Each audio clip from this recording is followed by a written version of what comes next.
FY23. We are joined today by our MD and CEO, Mr. Amur S. Lakshminarayanan, and our CFO, Mr. Kabir Ahmed Shakil. The results for the quarter ending 30th June 2022 have been announced yesterday, and the quarterly fact sheet is available on our website. We also conducted our investor meet Empowering Tomorrow on 14th June 2022 in Mumbai. A recording of the entire event and the transcript is also available online under the presentation section on our investor relations page. I trust you would have had the chance to look through the key highlights. We will commence today's call with comments from Lakshmi, who will share his thoughts on the business and the long-term outlook, followed by Kabir, who will share his views on the financial progress achieved. At the end of the management's remarks, you will have an opportunity to get the queries addressed. This meeting is being recorded. Before we get started, I would like to remind everyone that some of the statements made or discussed on the conference call today may be forward-looking in nature and must be viewed in conjunction with the risks and uncertainties we face. A detailed statement and explanation of these risks are included in our annual filings, which you can locate on our website www.tatacommunications.com. The company does not undertake to update these forward-looking statements publicly. With that, I would like to invite Lakshmi to share his views. Over to you, Lakshmi. Thank you, Shirag. Good afternoon, everyone. Disciplined execution of our reimagined strategy through the products to platform shift and deepening our customer engagement has been yielding positive results. We saw a profitable data revenue growth despite ongoing supply chain and OEM lead time issues, which has worsened in this quarter, seeing a stretch of almost 4x from the initial 12 to 16 weeks delays. We delivered a good year-on-year data growth of 7.6% with very strong profits. Our data business remains instrumental to our overall revenue. It improved sequentially by 1.2%, coming in at rupees 3,340 crores. Fixed part of the data portfolio increased by 9% year-on-year, with India growing at double digits. And after several quarters, international markets are showing growth for us again. Our Q1 consolidated revenue was rupees 4,311 crores, improving by 5.1% year-on-year and 1.1% Q-on-Q. EBITDA for the quarter stood at rupees 1,077 crores, increasing by 9.2% year-on-year and 3% Q-on-Q. While the EBITDA margin stood at 25%. The profit for the quarter was at rupees 544 crores, improving by 83.6% year-on-year and 49% quarter-on-quarter. Voice business continues to degrow in line with the industry trends. The business declined by 4.7% year-on-year and improved 4.6% Q-on-Q. Our order book for the quarter was strong and improved year-on-year in good double digits. Our funnel additions also have been healthy across the portfolio, with a strong build-up in our digital platforms and services and incubation offerings. This results from our regional investments in sales and marketing, as well as our products and platforms. Let me now give you some more details about our data portfolio. Our core connectivity services grew by 3.6% year-on-year and 1% quarter-on-quarter, powered by consistent performance, high reliability, resilience, predictable routing, and faster restoration. Our digital platforms and services portfolio has grown at 12.3% year-on-year. Our DPS segment is intended to consistently deliver more holistic solutions, stitching multiple products together for our customers' ecosystems. We are enabling our customers to collaborate and connect seamlessly over our secure digital solutions. Our entire portfolio, except for collaboration, witnessed double-digit growth. In fact, some products and platforms are showing greater than 20% year-on-year growth. We have called out in our previous discussions about the fundamental shift being witnessed in our SIP usage business as the traffic is moving towards channels like IP and app-based calling. Our collaboration and managed CPaaS portfolio reduced by 3.1% year-on-year and 3.3% Q-on-Q, primarily driven by a dip in usage-based volume. However, we are seeing an increased customer interest in our newer offerings namely Global Rapid, InstaCC, and the newly launched DGO. A leading Asia-based global airline is accelerating their digital transformation through a Global Rapid platform, enabling it to be more agile in the new world's hybrid working environment. We brought on board an end-to-end managed solution to boost their productivity by providing a holistic collaboration experience as well as ensuring cross-border regulatory compliance. Last quarter, we launched DGO. It aims to be the preferred choice of platform for enterprise customers to deliver customized, converged, and contextual conversations for their end consumers on the go. Some of our early wins includes Asia's leading taxi hailing service and a food delivery service in Japan. We continue to onboard new customers and engage in deeper, richer engagements with key enterprises. Moving on to our cloud hosting and security portfolio, they registered a growth of 24% year-on-year and a healthy 9.3% quarter-on-quarter. As part of this, we are happy to be associated with the country's Digital India initiative with the National Health Authority. They entrusted us again to deliver the largest health cloud for the Government of India as they roll out the world's largest insurance and national health ID schemes with the vision of extending universal health coverage for all its citizens. Our cloud and security offering will enable the government to roll out their national health card and register all the citizens for their unique health ID digitally. Now about our next-gen connectivity offerings, it improved by 15.5% year-on-year, though it declined sequentially by 13.4% quarter-on-quarter. The decline was due to one-time revenues in Q4 FY22 and also the supply chain issues which are prolonging the project deliveries, thus delaying the revenue recognition. We are witnessing year-on-year growth and are winning on the back of our newly launched enhanced ISO Internet WAN and SD-WAN variants. Our funnel and order book continues to be healthy in this segment. To give you an example, a leading global automotive manufacturer implemented an advanced cloud connectivity solution which reduces network complexity and improves user experience. Our ISO Network Edge multi-cloud connect offering simplifies the company's access to public cloud and their adoption of hybrid WAN across multiple regions in the world.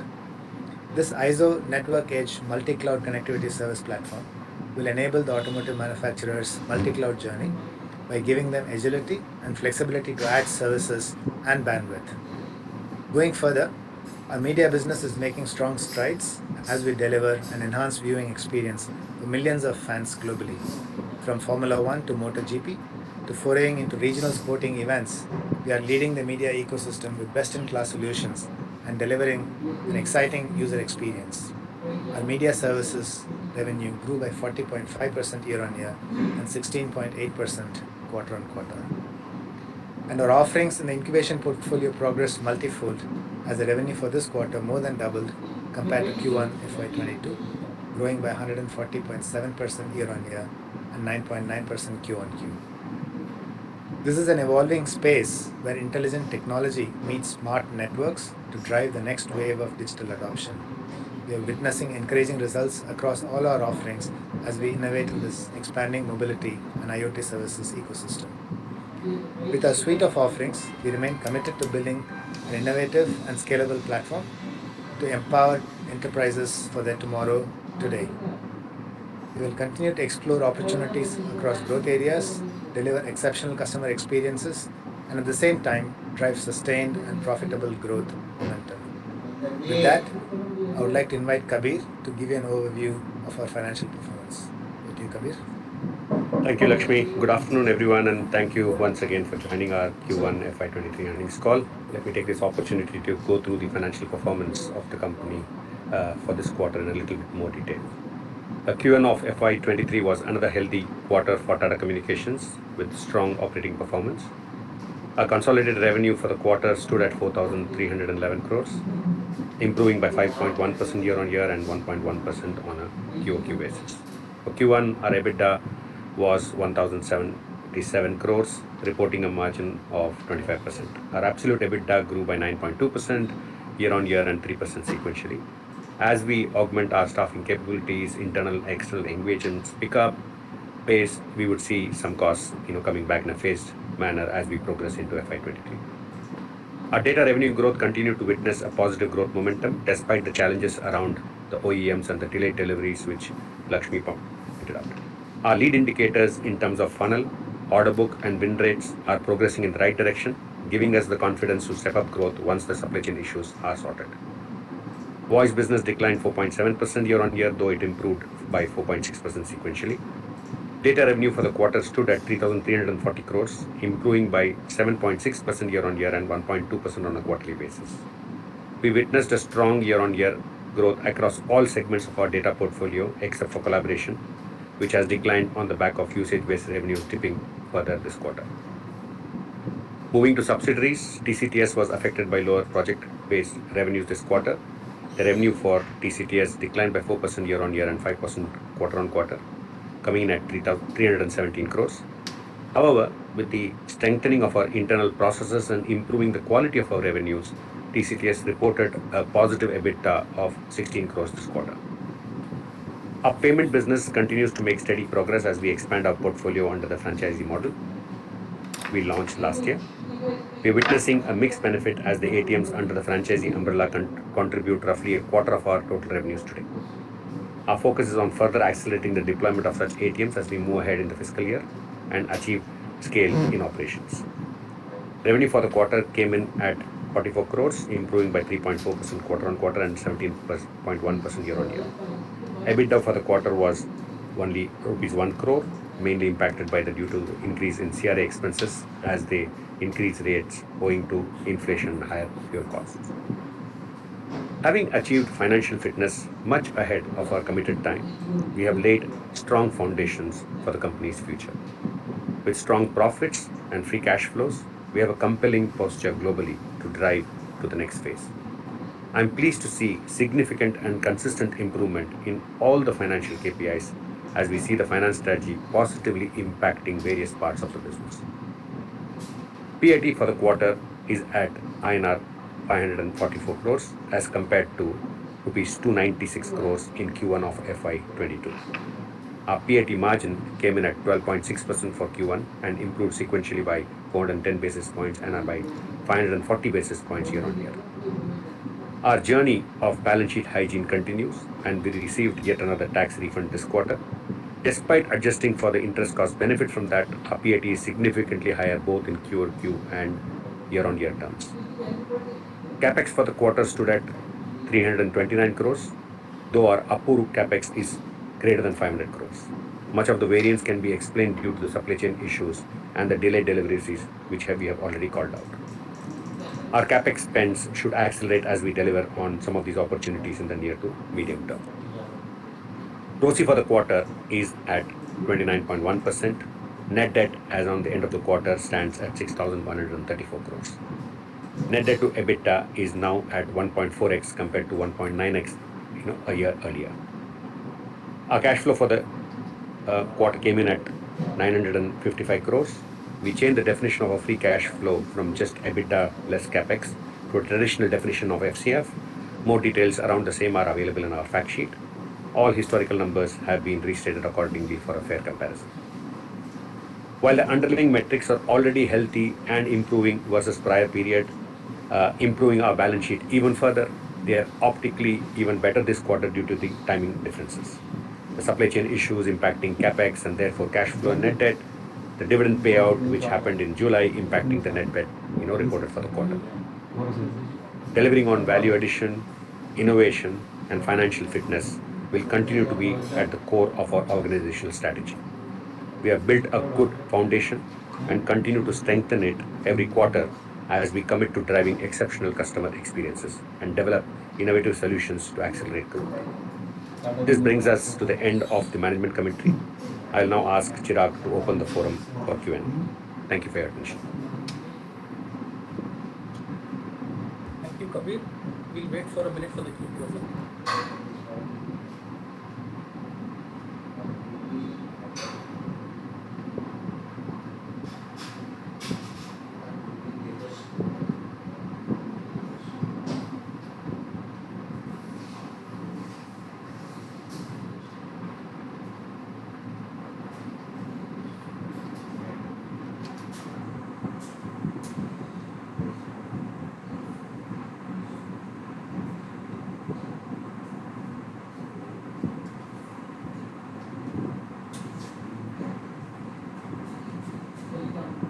first question is from the line of Sanjesh Jain of ICICI Securities. Sanjesh, you may now ask your question. You have been unmuted. Yeah, good afternoon all, and thanks for providing opportunity. A few questions from my side. First to Lakshmi. The revenue growth and net revenue growth, right? There is quite a large divergence in this quarter. Well, favorable for the company. But want to understand what is driving net revenue faster than the gross revenue. It is better renegotiation, more on net sale. So what is contributing to the net revenue growth over and above the gross revenue growth? And how should we think about this going forward? That's one. Second, on the order book, you did mention that order book has grown at healthy double digit, led by the DPS and the incubation. And you also mentioned about the National Health Card. Can you give us some more color on the order book? When you say double digit, how much it really goes into replenishing the existing contract? How much will it contribute to the growth? That's one. Number two, how much really this National Health Card kind of a large government project really help us in pushing the growth? That's on the second. Third, on collaboration side, that piece looks like has been struggling. We are down from rupees 6 billion revenue per quarter now to 3.7 billion, and we have been quite optimistic on the CPAS. So when should we start seeing collaboration also contributing to the growth? So that's on the business side for Lakshmi. Thank you. Just thanks for questions. I'll take Sanjesh. I'll take the in the reverse. Talk about the order book first, and then come to the net revenue part, which Kabir will add more color to. On the order booking, you said we have seen a good double-digit growth. I think it's coming across all the portfolios of our offering, both in India as well as in international markets. I think I called out the investments in terms of sales and marketing that we had begun to do in Q3, Q4 of last year, and that's beginning to show results, as well as the enhanced products that we have launched on the ISO Internet, as well as on other areas. So all of these are helping us to grow the order book. And even though we deliver a strong order booking, the funnel has been filled back, and therefore the funnel is also quite strong, and we are confident of building the funnel going forward. So that's on the order booking. I think you asked a specific question on contracts like NHA. How does it help to sharpen our products?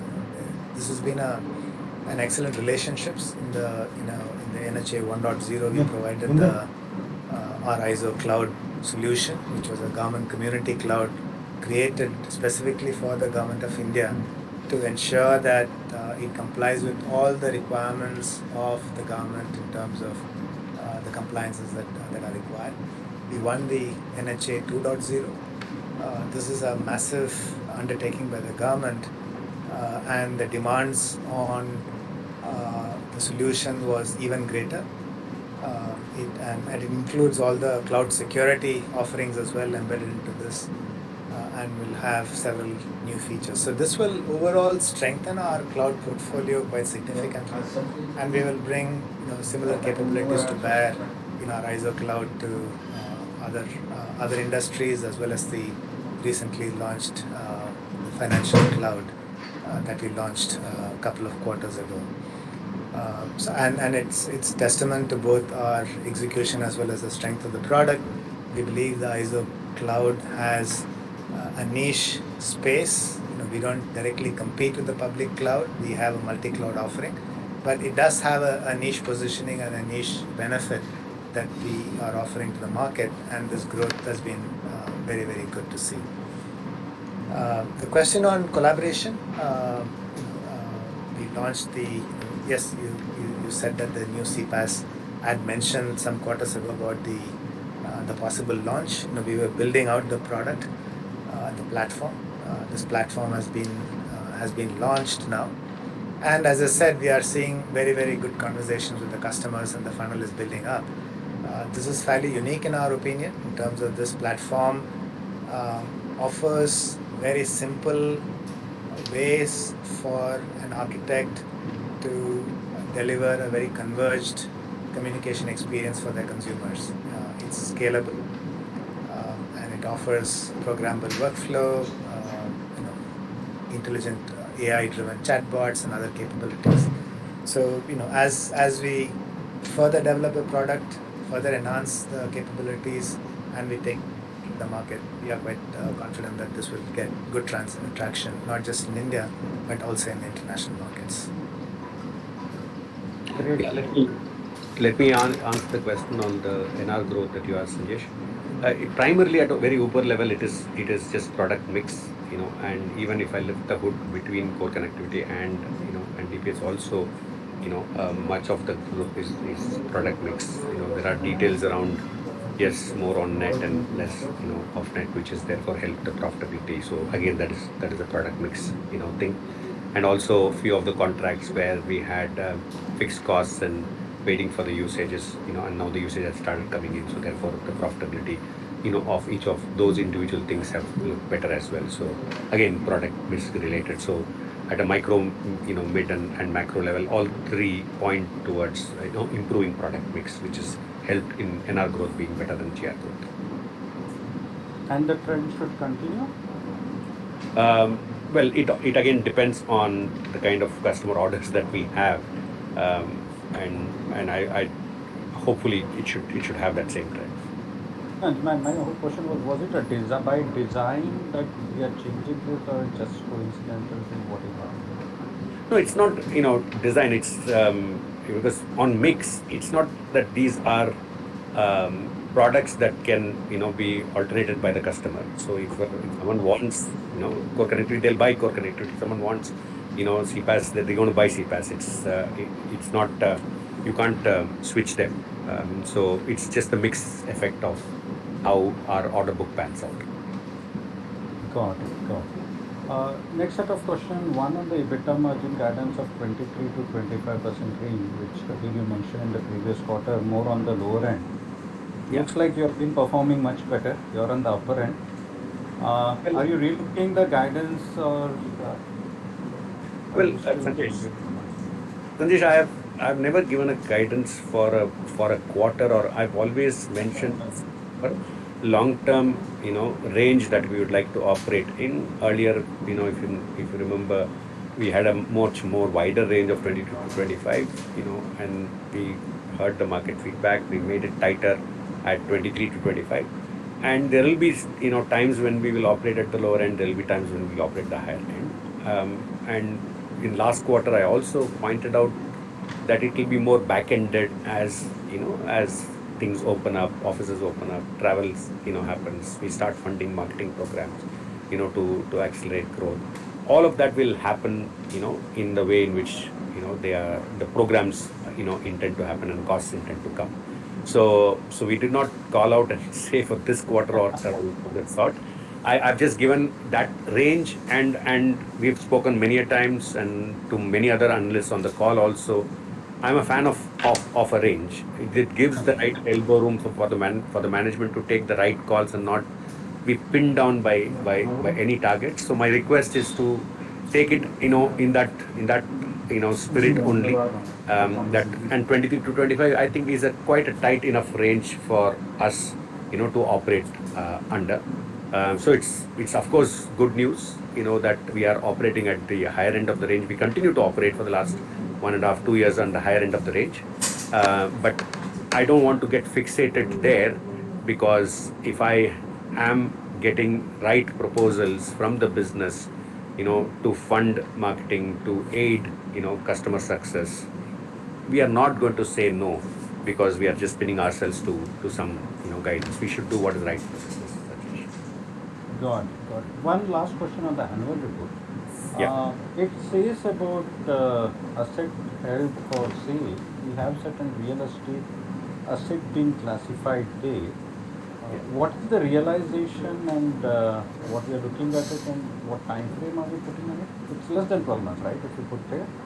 Yeah, I mean, normally the accounting policy says when there's a probability of sale becoming higher, that's when you have to classify as asset held for sale. So there are about 10, 11 properties that we have which we have classified under that category. Actually, two of them, the sale consideration has been received already in Q2. So that will get reflected when we talk about Q2, but other things will probably take its own time. I can see one of the properties was there since the time I actually joined the company, and it has its own vagaries as to when that will fructify. So they will happen in the due course. All of them have the high probability of happening in the next 12 months, and that's the reason why we have put it in there, Sanjesh. And what will be the cumulative realization? I know we can't tell it exactly, but what is the range are we looking at there? No, the number that you see, which is held for sale, is about 152 crores.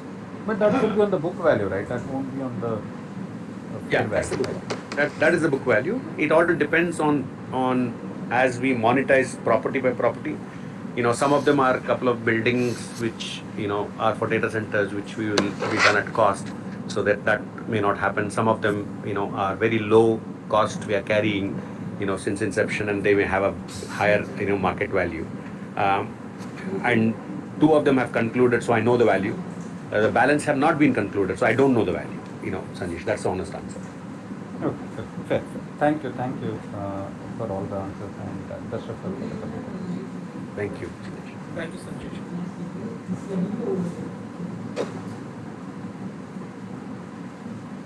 The next question is from the line of Gautam Rathi from Chanakya Wealth. Gautam, you have been unmuted. Please go ahead and ask your question. Yeah, hi, this is Nishit. Just a question, uh, just wanted to understand, had the supply chain disruption not happened, and if things were normal this quarter, what could have been the impact that, on our revenue growth? If you could just kind of help us quantify that number, how should we think about it? No, I can't put a number, Nishit, exactly on it. There are, if you look at that, it has impacted in many ways. Some of them on immediately deliverable projects that you could have realized revenues on. Some of the OEM delays are in building the core capacity itself, which is not directly attributable to this quarter's revenue, but potentially delaying the capacity enhancements for the future. So, so that's probably the answer I can give. We are not calling out specifically. The delays are called out in terms of the extent of delays have increased quite significantly. With these OEMs, quite significantly, which I mentioned in my opening remarks. So those are the main attributes. But having said that, we are working to look at our orders, placing some of the orders ahead of time, building up some of the inventory, and those are the actions that we are taking and working very, very closely with all the OEMs concerned, because they've been working shoulder to shoulder with us, along with our customers, giving jointly the commitments and so on. So we are doing everything that we can to ensure that we can deliver as expected by our customers and to turn up the revenues on the orders. And Lakshmi, are you seeing some progress being made there? Are you starting to see that is there are you seeing that in a quarter or two that these things can start to, when do you see normalization come through, or is it still very murky for you to kind of call that out right now? And Nishit, I think this is like looking into the crystal ball. Talking to many of the at the very senior levels with these OEMs, all of them are unable to give any firm view, and by all reckoning, this is likely to continue for several quarters as well. So yeah, there is no clear outlook on when this will get fixed. In fact, let me chip in as well. The lead times are only getting worse as the time goes. That's what Lakshmi also mentioned in the commentary. Yeah. So it is what used to be 12 weeks is now 4x, 5x is the kind of lead times that we are actually seeing. So, and these are all linked to, of course, the global events that are happening. I don't think any of us can predict when the Russia-Ukraine crisis is going to come to an end. That has an impact on neon, that has an impact on semiconductors, that has an impact on the equipment. So it has a cascading effect, Nishit. So if we hazard a guess and take a guess, I don't think any of us are going to be right in it. No. I fully understand that. I was just trying to understand, are there, because like some of the companies that we hear, they say that, they've started trying to work with trying to modify their needs to the conductors that are available. So is there any way to come around that? But I can understand. It's a fairly Yeah, no, I think that's what I said. I think we are, we have taken all the steps to mitigate in terms of, wherever we could place some advance order, look for alternative solutions.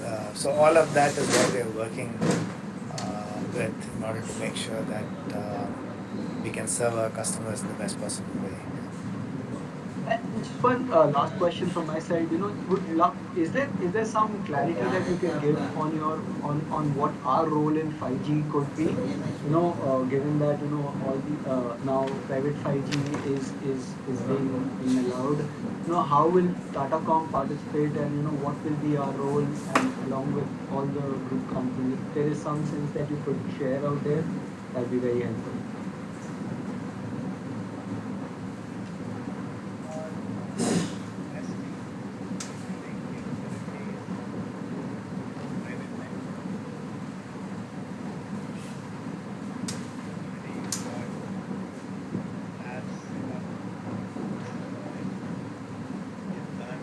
Successfully pilots on private network across heterogeneous network, including LTE license and 5G for various use cases for 3-4 customers.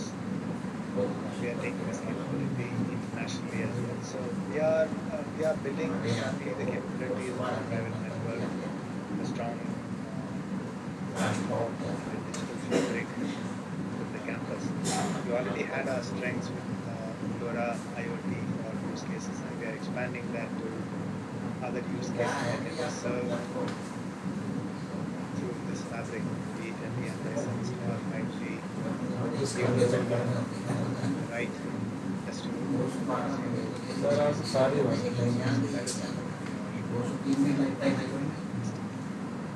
So Lakshmi, is it fair for me to understand that the fiber networks that we have, or the assets, the digital infrastructure that we have, that becomes the utilization of that kind of goes up, and then on top of it, we are building solutions and services, which will also be a capital-light way to enable the companies to kind of participate in these solutions. Is that the right way to think about it?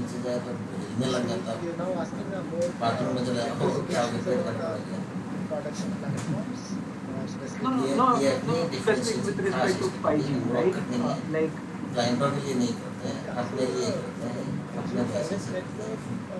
will make use of some of our capabilities. So, for example, 5G private network, beyond basic security that 5G offers, is going to require a lot more device security, which we will bring through our securities that we have built into our new platform, right, in terms of device security.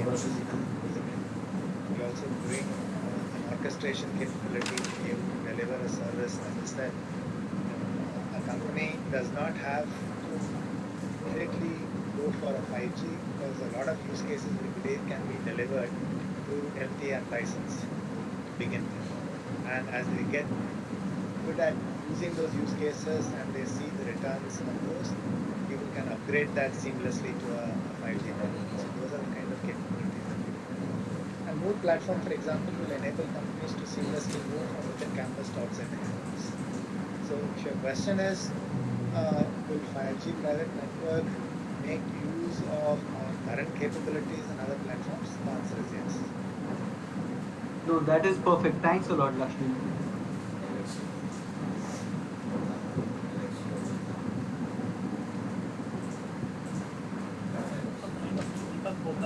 Impact Capital.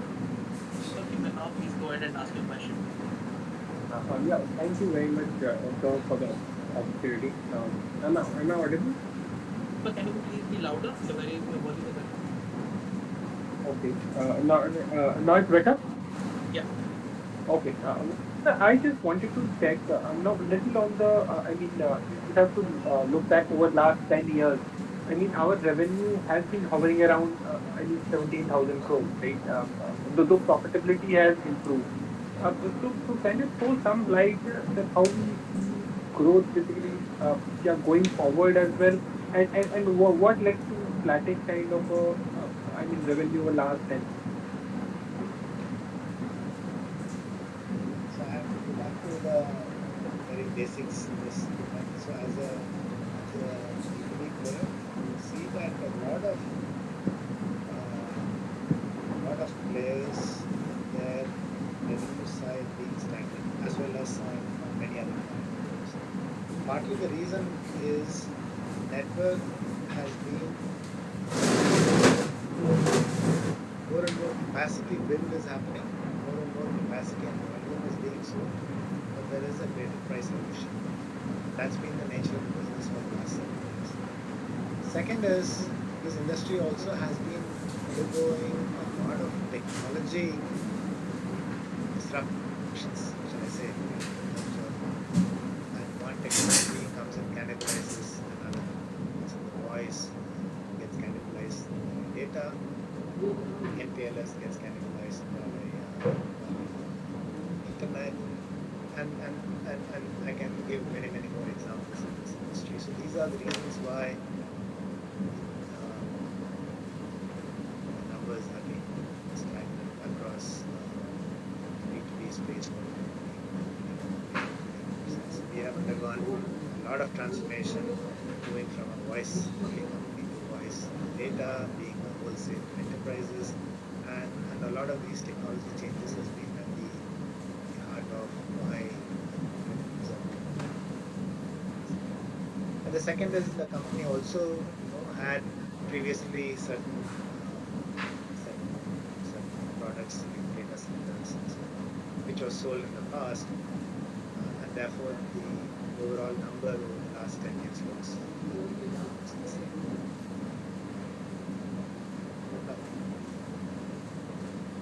And how do we see next 3 to 5 years maybe?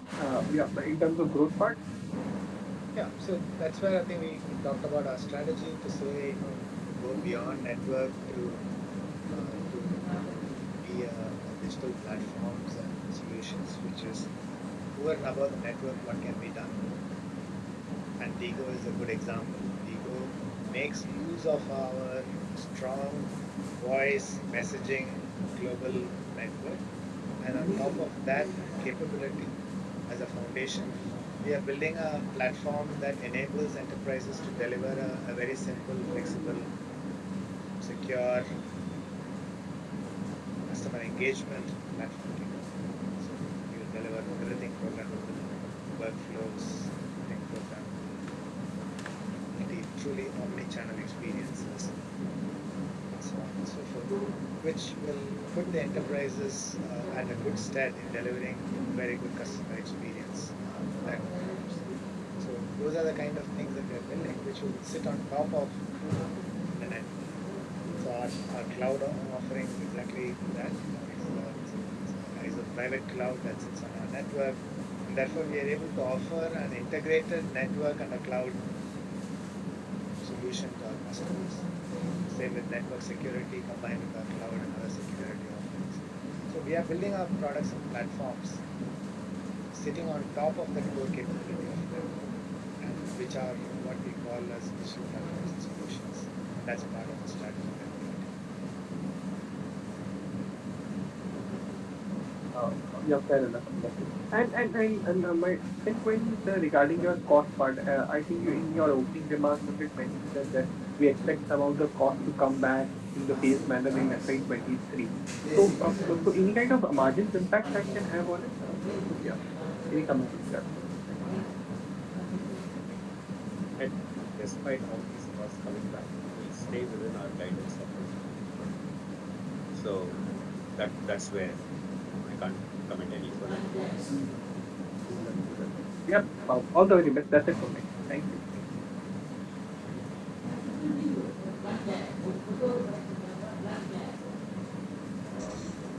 The next question is from the line of Mr. Abhishek Singhal from Naredi Investments. Abhishek, you may please go ahead and ask your question. Good afternoon, sir. Abhishek, can you please speak louder? Hello, am I audible? Yes, please. Good afternoon, sir. Congrats for the good set of numbers. I have a few questions. First, in the consolidated bundle, other income is 234 crore rupees. So we want its full detail from where it has come. And second question, as per your view, revenue growth in data core connectivity is stable, and in data digital platform and service growth in double digit. In quarter first, EBITDA margin in data core 5% and data digital platform and service 7.1%. So what EBITDA margin we expected from data digital platform and services in next 2 to 3 years? Abhishek, let me take both the questions. Firstly, the other income includes, as I mentioned in my commentary, an IT income tax refund of the past years. So the interest component, within that refund, which we classify into other income. So that's the majority, of the 234 we talked about. On your next question, in terms of EBITDA for each of our portfolios, I have again encouraged all of you to look at our total portfolio as a company as a whole. There are multiple moving parts, that we have. We have a voice business that declines. We have a data business, which where our focus is, which grow. We have a core connectivity business which has a very different growth profile, and we have a digital platform solutions business which has a different growth profile, and an incubation services, separately, which have a very different focus and attention. So it is constantly, a game of resource allocation that the management does in order to activate the right outcome for each of the businesses, not just for the short term, but also for the long term. So I would say the businesses that are today small need that support, need that that air cover in order for them to grow into large businesses, the potential that they actually belong. So my encouragement to all of you again is to go back to the 23-25 as a consolidated weighted average margin that you should look at, and leave that to the management to be able to do the resource allocations dynamically depending on where we get the right returns, for that individual business and for Tata Com as a whole.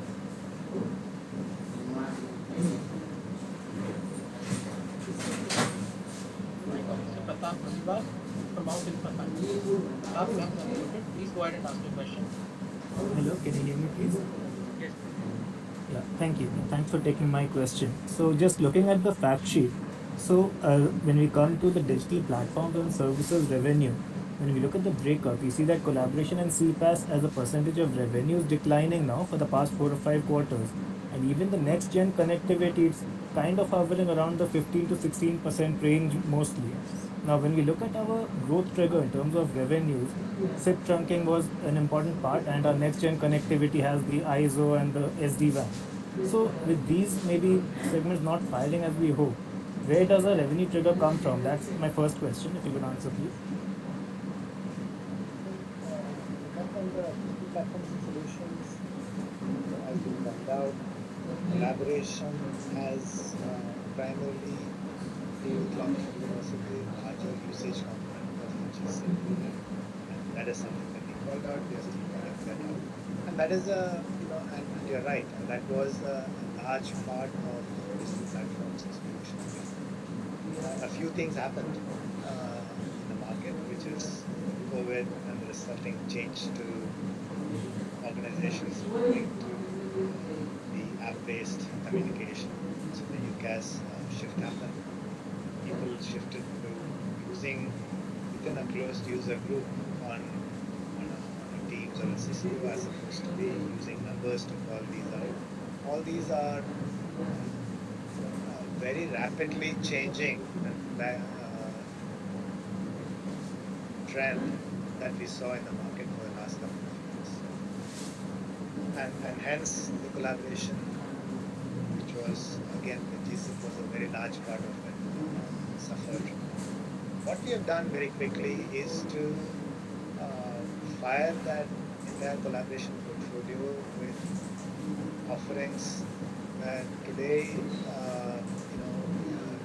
Global Rapid, which is enabling companies to implement and manage their UCaaS solutions, whether it is Teams or Cisco or whatever.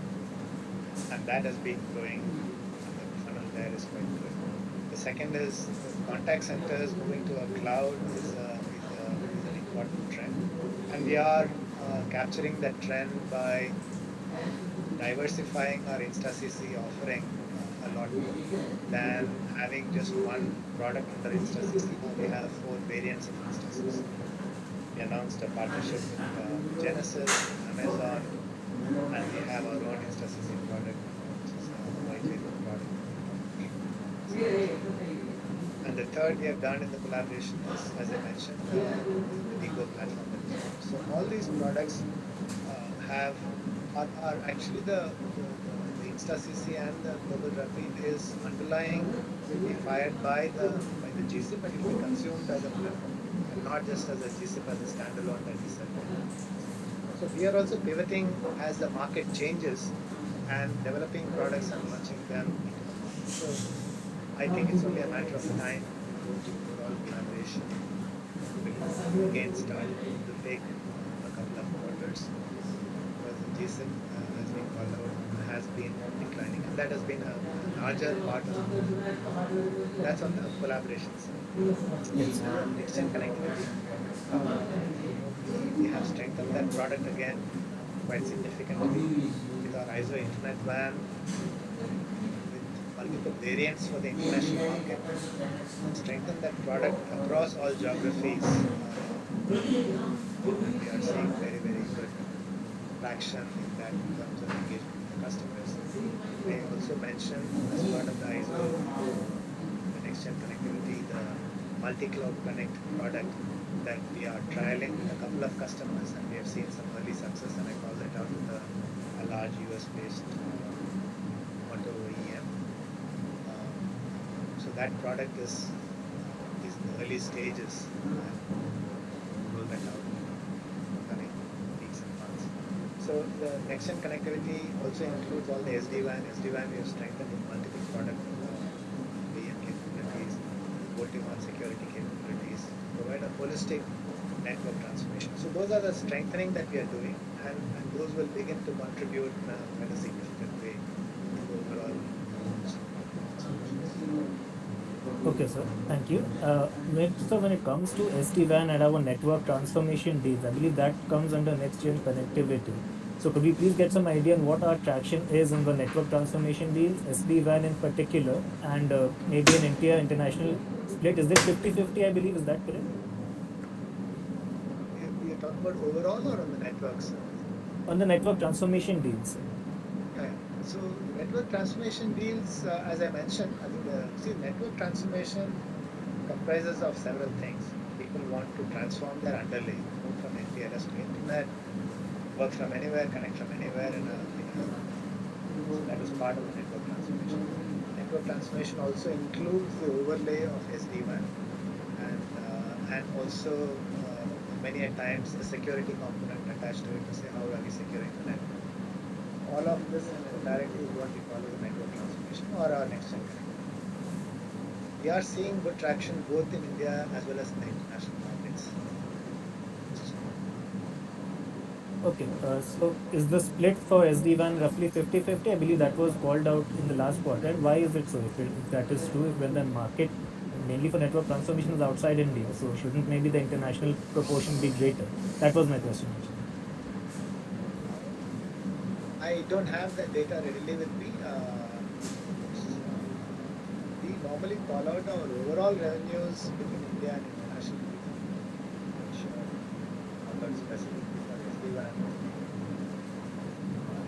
we can come back to you if there is any specific clarification that we need to. Okay, sure, sir. Thank you.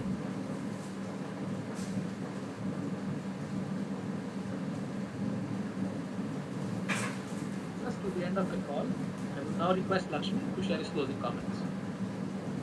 Thank you, Chirag, and thank you everyone for participating and asking questions. As I mentioned before, I think we have delivered a very good quarter results. It's come on the back of all the investments in the market to develop a robust pipeline, as well as investments in strengthening our products and platforms. There is a good amount of opportunity for us going forward as we develop our platforms and as we engage with our customers. Even deeply. Thank you for Brings us to the end of the call. The recording will be available on our website in the next 24 hours. You may please disconnect now. Thank you.